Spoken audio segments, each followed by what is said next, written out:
The main violation we see is distracted drivers, texting, speeding. I've actually seen somebody going down the road reading a book driving down the road through a work zone. I mean, how often do you see those kind of instances of distracted driving? Has it gotten worse? Every day, and yes sir, it has progressively gotten worse. It's several times throughout the day in a work area. We'll have people come through speeding, ignoring the flaggers, and coming through an unsafe work area, traffic zone. We've had people come through cones into the work area and travel. Just various types of not paying attention through. Are the majority of people being cautious in work zones?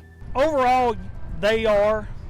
It's a very few that are distracted and really don't pay attention to the work area, but as a majority, most people are safe and courteous.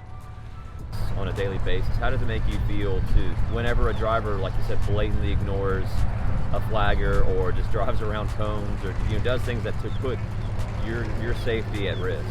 It makes me feel worried for my co-workers and myself when people come through these areas, because they create such a hazard that they could potentially kill or seriously injure somebody.